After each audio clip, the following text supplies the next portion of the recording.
베드로전서 2장 1절에서 3절 말씀을 살펴보겠습니다. 우리가 너무나 잘 아는 말씀입니다. 베드로전서 2장 1절에서 3절 말씀. 꾸준히 우리가 성경 읽기를 이어나갈 수 있는 그런 원동력이 뭘까요? 구체적으로 얘기하면 우리가 어떻게 해야 하나님 말씀에 더 갈급할 수 있을까요?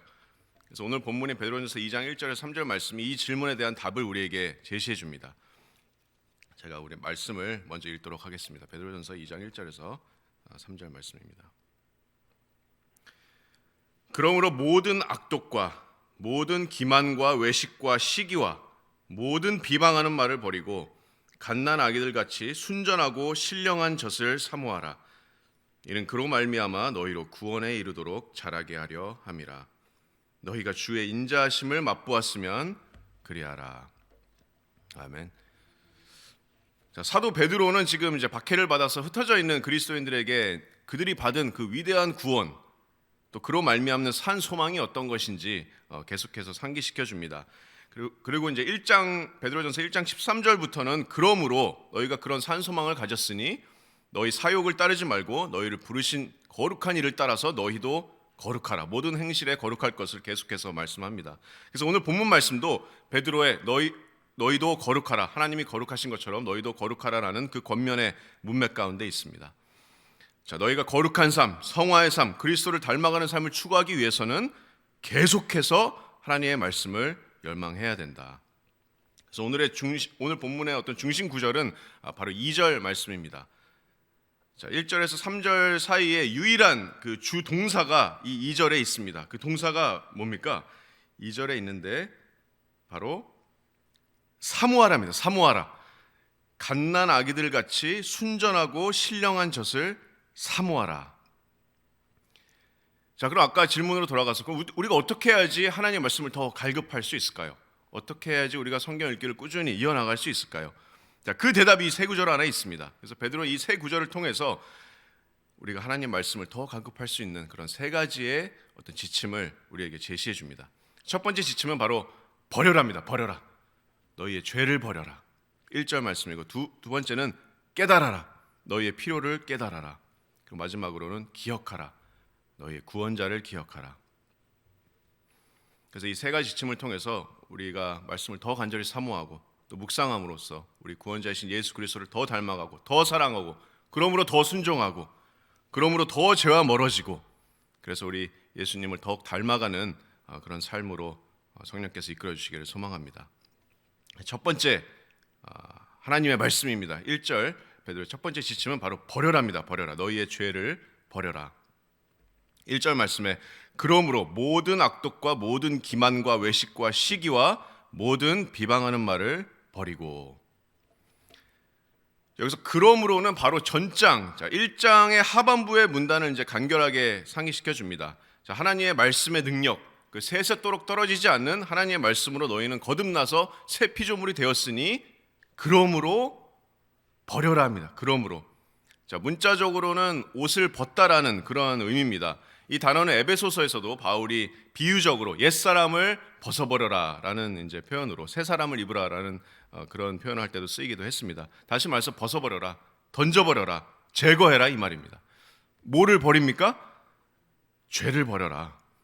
우리가 하나님의 말씀을 열망하게 하는 그 첫 번째 단계입니다. 죄를 버려라. 자, 베드로는 여기서 5가지 죄를 나열하는데 악독, 기만, 외식, 시기, 비방. 자, 이 죄들은 당시 서신서를 받는 그리스도 성도들이 뭐 특별히 다뤄야 될 필요가 있었던 죄들이라고 하기보다는 일반적으로 우리 그리스도인들이 지을 수 있는 어떤 죄의 목록이라고 생각하시면 됩니다. 우리 바울이 갈라디아서 5장에서도 우리 육체의 일을 말씀하면서 여러 가지 이제 죄의 목록들을 나열했듯이 어떤 죄의 어떤 리스트 중에 하나라고 생각하시면 됩니다. 근데 주목할 것은 이제 모든이라는 단어가 1절에 3번이나 나옵니다. 모든. 그래서 이 모든은 이 여기서 각각 언급된 이 죄들의 어떤 전체적인 큰 무게를 강조합니다. 모든 악독, 모든 기만, 외식, 시기, 모든 비방하는 말을 버리고 자, 이렇게 말씀합니다. 그래서 간단하게 이 죄들의 목록을 살펴보면 자, 모든 악독이라고 하는데 자, 모든 악독은 모든 종류의 어떤 악을 일반적으로 통칭하는 그런 말입니다. 그래서 신약의 다른 곳에 쓰인 의미를 보면 이 악독은 특별히 우리의 마음과 좀 밀접한 연관이 있습니다. 자, 의도적으로 남을 해치려고 하는 마음, 그런 바램. 자, 행동으로 나오지 않았지만 상대방을 향해서 악독한 마음을 품는 겁니다. 나 정말 이 사람 싫다. 내 마음속으로 이미 지금 악독한 마음을 품었습니다. 행동으로 옮기진 않았지만. 그래서 그런 모든 악독을 버려라. 그다음에 모든 기만, 외식, 시기라고 말씀하는데, 기만이 뭐죠? 기만은 내가 악한 마음을 가지고 악한 동기를 가지고 이득을 취하는 행위가 기만입니다. 속이는 겁니다. 외식은 어떻습니까? 외식은 다른 말로 하면 위선입니다. 위선. 문자적인 뜻은 가린다, 감춘다라는 의미입니다. 위에 덮어 씌운다. 자, 본 모습을 감추기 위해서 위에 덮어 씌운다. 그것이 바로 외식입니다. 자, 시기는 어떻습니까? 시기는 사랑과는 정반대되는 그런 말입니다. 남들이 잘하는 걸, 잘 되는 것을 바라지 않고 남들이 추락하기를 바라는 그런 죄입니다. 이러한 모든 기만, 외식, 시기를 버려라. 그리고 마지막으로 모든 비방하는 말을 버려라. 모든 종류의 악한 말들을 버리라는 말씀입니다. 자, 그래서 우리가 여기서 잠시 멈추고 우리를 한번 다시 점검해 보기를 원합니다. 왜냐하면 하나님 말씀 앞에 내가 나오기 전에, 성경책을 펴기 전에 이런 죄들이 우리 안에 있다면 버려야 되기 때문입니다. 자, 갓난 아기들 같이 순전한 젖을 사모하기 전에 먼저 해야 될 것이 내 안에 있는 이런 모든 악독, 시기, 기만, 외식, 비방을 버려야 한다가 바로 하나님의 말씀이 명령하는 것입니다. 자, 예배하러 오는 자리에만 나를 점검하는 것이 아닙니다.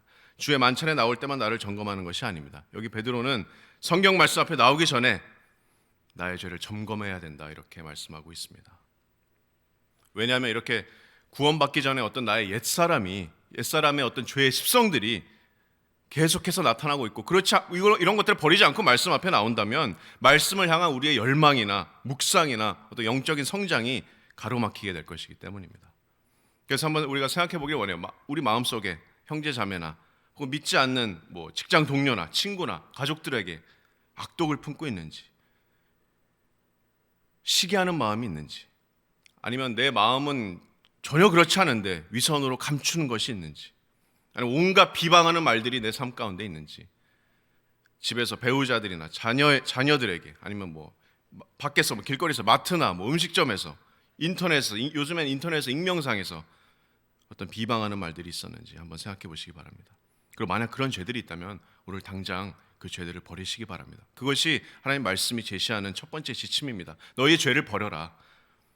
우리가 그리스도 안에서 새 피조물이기 때문에 우리 안에 성령께서 계시고, 우리의 능력이 아니라 성령님의 능력으로 이런 죄들을 버릴 수 있습니다. 그것이 바로 하나님의 말씀을 끊임없이 우리가 갈급하게 해주는 첫 번째 단계가 될 것입니다. 너희의 죄를 버려라. 자, 그럼 두 번째 하나님 말씀을 열망하게 하는 베드로의 지침은 바로 깨달아라입니다. 깨달아라. 필요를 깨달아라. 너희의 필요를 깨달아라. 2절 말씀입니다. 자, 2절 말씀, 갓난 아기들 같이 순전하고 신령한 젖을 사모하라. 이는 그로 말미암아 너희로 구원에 이르도록 자라게 하려 함이라. 자, 다시 말씀드리면 이 구절이 중심 구절이고, 이 구절은 어떤 제안이나 어떤 옵션이 아닙니다. 하나님 말씀의 엄숙한 명령입니다. 자, 갓난 아기들 같이 순전하고 신령한 젖을 사모하라. 자, 사모하라라는 이 단어는 정말 강력한 마음의 열망을 나타내주는 그런 단어입니다. 자, 무엇을 사모하라고 말씀합니까? 순전하고 신령한 젖, 하나님의 말씀을 가리키고 있습니다. 자, 그 다음에 어떻게 사모하라고 말씀합니까? 베드로의 탁월한 비유가 나오는데, 바로 갓난 아기들 같이 하나님의 순전하고 신령한 말씀을 사모하라. 갓난 아기들 같이. 일반적인 그냥 한 2-3살 아이들이 아닙니다. 그래서 베드로는 아주 특정한 단어를 써서 구체적으로 표현했는데, 어떤 아이들입니까?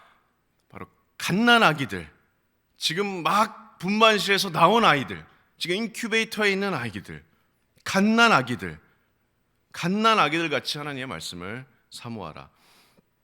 자, 여기서 갓난 아기들 같이라는 것은 우리의 어떤 그리스도인들의 영적인 상태를 묘사하는 것이 아닙니다. 자, 다시 말하면 갓난 아기들 같이, 갓 구원받은 초신자와 같이 말씀을 사모하라라는 표현이 아닙니다. 이 말씀은 우리의 상태를 묘사하는 것이 아니라 방법을 말씀하고 있습니다. 다시 말해서 내가 어떻게 하나님의 말씀을 사모해야 되는지, 초신자건 구원받은 지 5년 됐건 50년 됐건 한평생 내가 믿음 생활했던 상관없이 모든 그리스도인들은 하나님의 말씀 어떻게 사모해야 된다고요? 갓난 아기들 같이 사모해야 합니다. 자, 그럼 갓난 아기들 같이 말씀을 사모하는 게 도대체 어떤 그림일까요? 이 비유 자체로 어떤 우리에게 그림을 그려주는데, 갓난 아기들 기억나시죠? 우리 손주들, 뭐 아들들, 자녀들. 저도 이제 저희 아들이 2년, 지금 태어난 지 만 2년밖에 안 됐는데 그때를 아주 생생하게 아직도 기억이 납니다. 분만실에서 몇 시간 동안 정말 힘겹게 옆에서 기다리면서 마지막에 이렇게 울음을 터뜨리면서 나왔을 때, 아기가 나왔는데 이제 간호사들이 막 이제 긴급한 막 해야 되는 조치를 딱 취하고, 그때 아기한테 가장 필요한 것이 뭡니까? 그때 아기한테 무슨 천을 씌울지, 뭐 간호사가 누가 맞는지 이런 거 중요한 게 아니고 가장 필요한 것은 바로 엄마 젖이에요. 엄마 젖. 바로 나오자마자. 그래서 처음 이렇게 엄마 젖을 물었던 그 장면이 잊혀지지가 않는데, 병원에 저희가 한 이틀 3일 있었는데 아시다시피 아이가 이제 계속 젖을 먹여야 되는데 조금이라도 이제 젖을 물리는 타이밍이 늦으면 정말 그 조그만 아기가 온몸을 표현해서 웁니다. 온몸을 표현해서 바로 지금 빨리 우유 달라고, 젖을 달라고 이렇게 우는 것을 봤습니다. 그래서 갓난 아기들 같이 사모하라. 온몸을 다해서 울던 그 간절함을 저는 아직도 기억합니다. 바로 그게 베드로가 여기서 말하고자 하는 겁니다. 얼마나 우리가 하나님 말씀을 사모해야 됩니까? 마치 내가 지금 간절히 원하는 단 한 가지가 하나님 말씀인 것처럼 그렇게 바라고 그렇게 열망해야 됩니다. 하나님의 말씀이 필요합니다. 그 필요를 너희가 깨달아라. 그것이 바로 베드로의 두 번째 지침입니다. 내가 그냥 하루 일과 다 지나고 나서 그 다음에 남는 시간에 읽는 것이 하나님 말씀이 아닙니다. 내 할 일 다 하다가 오늘 너무 바빴으니까 내일로 미루지 하는 것이 하나님 말씀이 아닙니다. 자, 갓난 아기에게 생명을 유지시키고 그 영양분을 공급해줄 엄마 젖이 가장 먼저 필요한 만큼 우리 매일매일의 삶에서 당장 없으면 안 될 것 같이 필수적인 것이 바로 하나님의 말씀입니다. 물론 우리가 좋은 찬양이나 좋은 영적 도서들도 우리 영적인 성장에 좋은 영양분이 될 수 있습니다. 하지만 우선순위가 바뀌면 안 됩니다. 가장 필수적인 우선순위는 바로 하나님의 말씀입니다. 다른 모든 은혜 수단들도 하나님의 말씀 안에 계시되어 있습니다. 그래서 우리가 영적으로 이렇게 자라나기 위해서는 이처럼 오염되지 않고 순전한 신령한 젖인 하늘에서 주신 하나님의 말씀이 절대적으로 우선적으로 필요합니다. 그래서 이 갓난 아기들 같이 이런 하나님의 말씀의 그런 필요를 우리가 깨달아야 될 줄로 믿습니다. 그리고 이제 짚어드리고 싶은 점은 베드로가 여기서 명령하지 않은 겁니다. 베드로가 명령하지 않은 것. 베드로는 이제 갓난 아기들 같이 말씀을 읽어라 이렇게 명령하지 않았습니다. 혹은 갓난 아기들 같이 말씀을 공부해라 이렇게 명령하지도 않았습니다. 혹은 묵상해라, 뭐 선포해라, 암기해라 이렇게 명령하지 않았습니다. 물론 이런 것들은 다 중요하고 다른 우리가 성경 말씀에서도 읽어볼 수 있는 것이지만 베드로는 여기서는 아주 가장 근본적인 문제를 다룹니다. 자, 마음속 깊은 곳에서 우러나오는 하나님의 말씀을 향한 그런 사랑, 또 그런 열망, 이게 왜 근본적입니까? 왜냐하면 모든 것이 말씀을 사모함으로부터 시작되기 때문입니다. 자, 내가 하나님의 말씀을 사랑하면 자연적으로 갓난 아기처럼 말씀을 찾게 되고 또 공부하게 되고 묵상하게 되고 자연스럽게 다른 사람들과 나누고 싶고, 그래서 말씀은 갓난 아기들 같이 말씀을 사모하라, 강하게 열망해라 이렇게 명령하는 것입니다. 이것이 가장 근본적인 문제입니다. 그리고 그 결과가 바로 초자연적인 하나님의 역사입니다. 2절 하반부에 이는 그로 말미암아 너희로 구원에 이르도록 자라게 하려 함이라 이렇게 말씀합니다.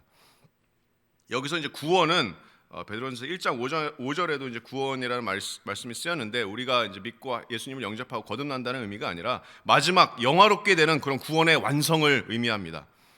그래서 신령하고 순전한 하나님의 말씀을 내가 계속해서 사모하면 그 말씀으로 말미암아서 내가 마지막 영화롭게 되는 그날까지 자라나가리라. 자, 다른 말로 하면 우리가 성화되어 가리라, 그리스도와 닮아가리라, 죄와 멀어지리라 라는 하나님의 말씀의 약속입니다. 요한복음 17장 17절에 예수님의 기도처럼 그들을 진리로 거룩하게 하옵소서, 아버지의 말씀은 진리이니이다. 그래서 이것이 하나님의 말씀을 우리가 더욱더 열망하고 갈급하기 위한 두 번째 지침이었습니다. 너희의 필요를 깨달아라. 첫 번째, 너희의 죄를 버려라. 그죠? 두 번째는 너희의 필요를 깨달아라. 갓난 아기들 같이 말씀을 사모하라. 그리고 마지막 지침은 바로 3절입니다. 바로 기억하라입니다. 기억하라. 구원자를 기억하라. 3절 말씀은 너희가 주의 인자하심을 맛보았으면 그리하라 이렇게 말씀합니다. 자, 모든 죄를 버리고 갓난 아기와 같이 하나님의 말씀을 사모하라. 그 이유를 베드로는 너희가 주의 인자하심을 맛보았으면 그리하라 이렇게 말씀합니다. 베드로의 어떤 강력한 논지입니다. 주의 인자하심을 맛보았으면 그리하라. 자, 여기서 맛보았으면은 이제 영어 성경에도 이제 if로 번역되어 있는데 이 원어의 문법상 이 문법은 확실한 어떤 예스를 기대하는 그런 문법입니다. 그래서 만약에 너희가 구원을 받았다면 주의 인자하심을 맛보았으면 이렇게 가정을 다는 것이 아니라 너희가 분명히 구원자의 인자하심을 맛보지 않았느냐라는 반문의 표현입니다. 주님의 인자하심을 너희가 경험하지 않았느냐, 너희의 구원자의 은혜를 맛보지 않았느냐, 그렇다면 너희의 죄를 버리고 갓난아기처럼 말씀을 사모하라. 주의 인자하심을 맛보았다면, 여러분 주의 인자하심을 기억하십니까? 구원자의 인자하심.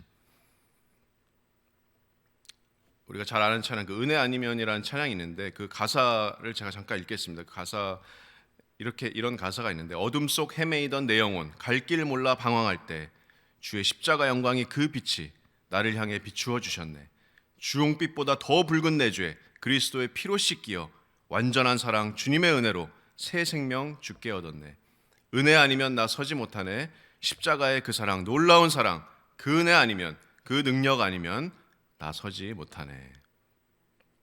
우리가 영원히 인자하신 영원히 부요하신 예수 그리스도께서 아무런 가치도 없는 저와 여러분을 위해서 우리가 받아야 될 마땅한 그 멸망과 심판을 십자가에서 대신 받으셨고 우리의 죄를 대신 짊어지셨고 그 죄의 대가를 받으셨습니다. 그의 찔림은 우리의 허물 때문이고 그의 상함은 우리의 죄악 때문이라. 그가 징계를 받음으로 우리가 평화를 누리고 그가 채찍에 맞음으로 우리는 나음을 받았도다. 이 얼마나 크신 주님의 인자하심입니까? 이 은혜로 말미암아서 이제는 우리 매일매일 우리 아침에 나와서 주의 인자하심이 아침마다 새로우니 주의 성실하심이 크시니이다 이렇게 고백할 수가 있습니다. 이 주님의 인자하심을 맛보셨습니까? 이 내 삶을 통해서 역사하신 이 하나님의 놀라운 구원을 우리가 기억하고 계속해서 말씀을 통해서 묵상한다면 하나님 말씀을 향한 우리의 열망이 더 끌어올 수밖에 없습니다. 너희 구원자를 기억하라. 한동안 이제 유튜브에서 되게 인기가 많은 영상이 있었는데 이 1살 정도 된 여자아이가 미국인 여자아이가 이렇게 생애 처음으로 아이스크림을 먹는 동영상입니다. 아마 100만 조회수가 넘는 동영상이었는데 아기가 이제 처음 아이스크림을 보고 이게 뭔지 이렇게 깜빡깜빡 하다가 아이스크림을 한번 딱 맛봅니다. 딱 맛보더니 갑자기 눈이 막 이렇게 3배로 커지더니 아이스크림에 얼굴을 이렇게 팍 파묻습니다. 너무 맛있어서. 맛이 너무 환상적인 맛이어서. 이것이 바로 여기서 베드로의 포인트입니다. 주의 인자하심을 너희가 맛보지 않았느냐.